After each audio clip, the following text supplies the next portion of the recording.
Hi everyone, I am Rahul Kumar. Steel is one of the core pillars of today's society and one of the most important engineering and construction material. However, the steel industry is among the three biggest producers of carbon dioxide. Consequently, steel players are also across the globe are increasing to facing a carbonization challenge to reduce carbon footprint from the environmental and economic perspective. So, India is currently the world's second largest steel producer after China. Various analysis shows that the potential for multi-fold increase in steel consumption by 2050. Production of steel in India is set to increase significantly over the next few decades to meet increasing domestic and international demand. So, decarbonization of steel sector has a big role to play by emission of low carbon in India as it is essential for ingredients the country's green futures. So, let's look in detail. So what is the significance of decarbonizing of steel sector? In the accelerated transition, forex savings are approximately $500 billion would occur by 2050 from reduced spending on cooking coal alone. So cooking coal here is to making steel. A greener steel industry can eligibles India to be the global green steel industry manufacturing hub. Decarbonization of steel making will also lead to decarbonization of allied industry such as car, infrastructure and buildings. Decarbonizing the steel sector is also important from the perspective of emerging regulatory landscapes internationally due to EU upcoming carbon border adjustment mechanisms. India still export the EU could fall as much as 58% without any additional effort to decarbonize steel sector. So, what are the initiatives to decarbonize India's steel sector? First is the National Green Hydrogen Mission identifies a significant roles for green hydrogen in decarbonizing steel sector to meet India's climate goal. Second is the Ministry of Steel seek to reduce CO2 in the steel industry through promotion of green steel. This can be done by using low carbon energy source such as hydrogen, coal gasification or electricity instead of the traditional carbon incentives manufacturing route of coal fired plant. Third is Steel Scrap Recycling Policy 2019 enhances the availability of domestically generated scrap to reduce the consumption of coal in steel making. Fourth is India is also joined the UK to co-leads of industrial deep decarbonization initiatives under the banner of Clean Energy Ministerial. It is expected to stimulate the global demand for low carbon industrial materials, including steel. Fifth is National Solar Missions. It is launched by Ministry of Renewable Energy in January 2010 to promote the use of solar energy and also help to reduce the emission of steel industry. Recently, the government is launched Kalyani's group's first green steel brand, Kalyani First. So what are the challenges to decarbonizing the steel sector? So first here is challenge in hydrogen replacing conventional way. There are two basic steel production routes.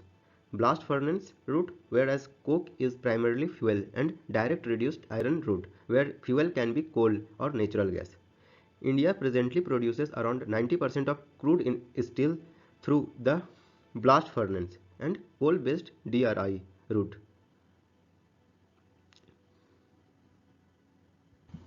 While hydrogen has the potential to fully replace coal or gas in DRI process, it is seen to have a limited role to being able to substitute coal in the blast furnace route. So, hydrogen-based steel making remains uncompetitive for hydrogen price above 1 rupees per dollar, especially in the absence of carbon cost emission. Second here is challenge in scaling of net zero techniques. Cost. Global estimates suggested that the investment of setting up DRI steel plant with streams of national green hydrogen generated could reach 3.2 lakh per ton rupees. Additionally, the cost of green hydrogen at 300 to 400 rupees per kg is higher than the cost of grey hydrogen at rupees 160 to 200 kg. Similarly, carbon capture and storage plants also have a high capital cost. Supporting infrastructure.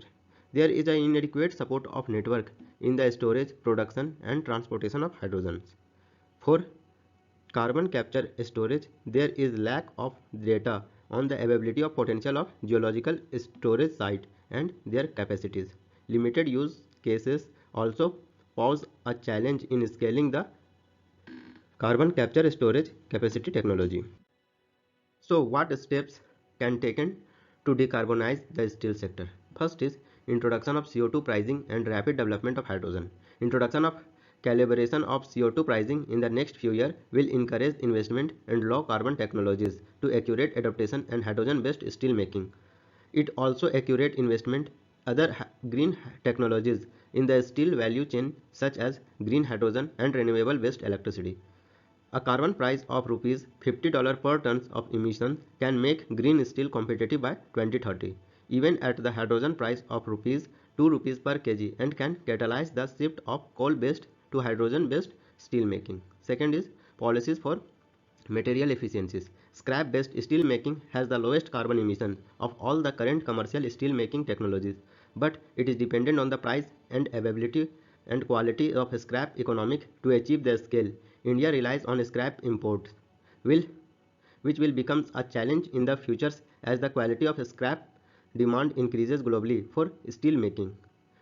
To scale up domestic scrap-based steel making policies, incentives, scrap coalition and recycling would be needs to be implemented to set up dismantling, collection and processing center. Now, third here is encourage green steel consumption in end use. The government is encouraging the use of green steel.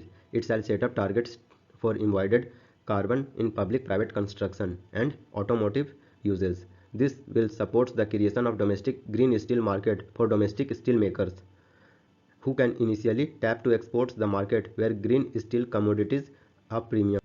International regulation such as carbon border management regulation can provide further impetus to private sector to accelerate the transitions of green steel. Fourth is investing in the carbon capture, utilization and storage. Investing in carbon capture, utilization and storage is currently an expensive but an important lever of reducing emission.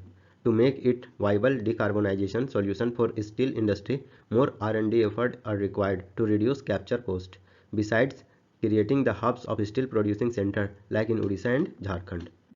So here is the today's question which was asked in 2020. Question is steel slag can be a material for which one of the following? Construction of roads, improvement of agriculture soil, production of cement. Let me know in the comment section. So thanks for watching and don't forget to subscribe, share, like and comment. And if you download this PDF, please check on the description link.